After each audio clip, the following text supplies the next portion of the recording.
Suddenly snooker was sexy. Forget skateboards, forget swing ball. The must-have kids' accessory of the 80s was a snooker table. In the 80s, snooker was the #1 sport. The whole games, the image of the game became uplifted. More and more people wanted to play. Suddenly there were hundreds of new snooker halls opening because everyone trying to cash in on this boom, and it went from there.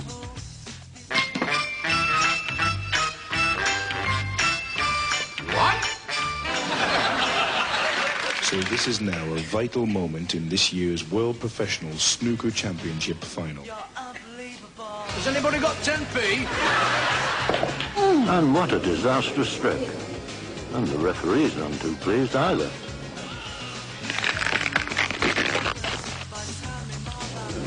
I bet he drinks Carling Black Label.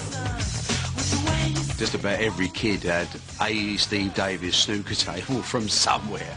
It's every player's dream to make a complete clearance, and to show you just how good I think this top black table really is, I'm going to try and do just that. Because we sold millions of them. Take a look at all this, everything... Barry Hearn's matchroom organisation even moved into the bedroom. It's a snooker table duvet cover. We had some sad products. How we got involved with a matchroom aftershave, I'll never know. When you play to win, you need to keep cool. It didn't make an impact. It didn't take any business off higher karate. The players each chose which scent they were going to wear. We had different sample bottles, A, B, C, D. We'd narrowed it down to 4. So there was me and Tony Mio going down in the lift in the morning, and me going to him, what have you got on today? And he'd say, I've got B on. I'd say, oh, I've got A, have a smell of that. There's people like, what the hell's going on here? Whatever game you play, play to win. The same scent as Steve Davis. Wouldn't you rather just, like, cover yourself in faeces? Because you'd have more chance of copping off, wouldn't you? There was also the matchroom slippers, which I think were a big hit. If the aftershaves worked, the next thing you want, you know, it's not underwear. Let's draw attention to mid-feet. The players now had the unmistakable whiff of rock and roll in their nostrils. You like snooker, you'll be familiar with this. Chaz and Dave and the Matchroom Mob. Snooker Loopy, eh? What a song that was, huh? Snooker Loopy. Dreadful. Snooker Loopy, that's all we, me and him and them and me. We'd show you what we can do with a load of balls and a snooker cue. Off the red leg, screw back. Yellow, green, brown, blue, pink and black. Pink and black. A lot of people learning snooker will never forget that line. You know, so what's the order? Oh, pink, yellow, green, brown, blue, pink and black. A typical Barry Hearn project. Barry Hearn rang our manager and said, I'd love the boys to write a snooker song. He likes country and western. What chance has he got of judging a good song? And they wrote this, I think, a nice little number. We're all snooker loopy. I got a phone call. Yes, Steve, I've got this great song. We're going to be pop stars. Terry the Tenth was born in a gap in the valleys of the land of song. But the boys had to be had their arms twisted and said, no, we're going to make a record. And it was a bit naff, oh, we don't want to make a record. I kept saying, yeah, but we can't sing. Oh, don't worry about that.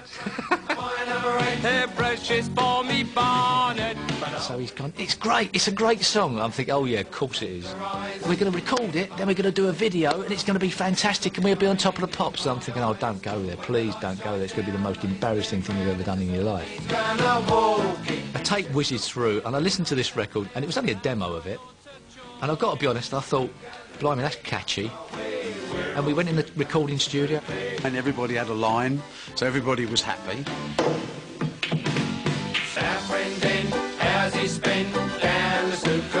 What was my line? Obviously, he had them upside-down glasses, didn't he? So that had to go in it, didn't it? How the old mind boggles. Nowadays he pots the lot.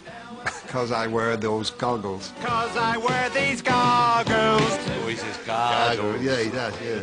Me and him and them and me. Go into your local school, pick up your kids, and you can actually hear kids singing it as they come out of the school. And before long, it got in the charts. Number 6. That's our way, we're all snooker. But ain't I was on top of the pops. I'm famous. We're all snooker, table. We then got delusions. We thought we were the dogs. So all of a sudden, we bring out the follow-up. Called the Romford Rap. Whether you're a paddy or a tappy or a jump or a jet. That didn't get anywhere in the charts. Yellow, green, brown, blue, pink. Died a death. We don't mention that at all. From Brixton, Bow or North for the Romford Gap. Bombed. You can do the Romford Rap. It's not only footballers that do really crappy songs, is it? Snooker's colourful set of characters compelled millions of viewers to tune into the sport. I think snooker at that time, you know, television and snooker went together, didn't it? It was a great sport to be on TV. Everyone had a favourite player. Everyone had a player they didn't like.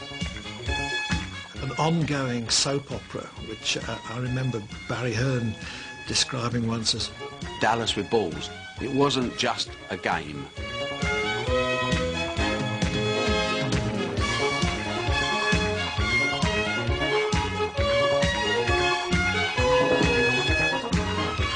We like Joe Johnson. He's a lovely lad. Terrible choice in shoes, I seem to remember.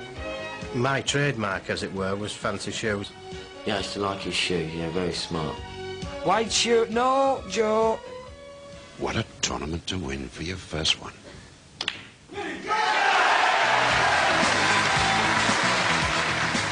Joe Johnson totally outplayed me in the 1986 World Championship. Crowd here at the Crucible are going mad for Bradford's Joe Johnson. Who on earth would have thought that Joe from Bradford was going to win the World Championship? I believe I was 150 to 1 at the start of the World Championship, and I wish I'd have had a few bob on them. And Joe Johnson defeats Steve Davis, 18 points to 12. Joe will look at himself in the mirror for the rest of his life and say, I won the biggest event in my chosen sport. Giddy with his newfound fame, Joe committed the ultimate folly of even thinking he was quite good at singing. A couple of times I watched him sing on stage, I was thinking, what's going on here? But it was brilliant.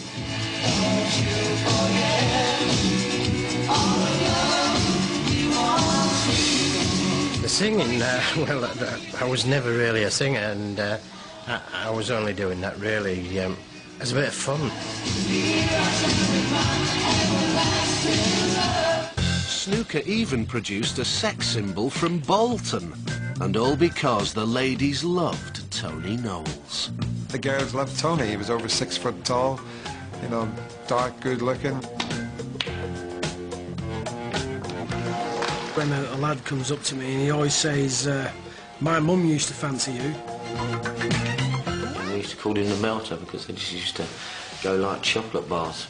We ended up at the local nightclub last night. Until what time? Till about 2 o'clock, half 2. He was a playboy in many ways. Tony loved the publicity. At the time, a lot of people actually said that I looked similar to Shakin' Stevens. It ended up with the Sun actually doing a picture of me on page 7.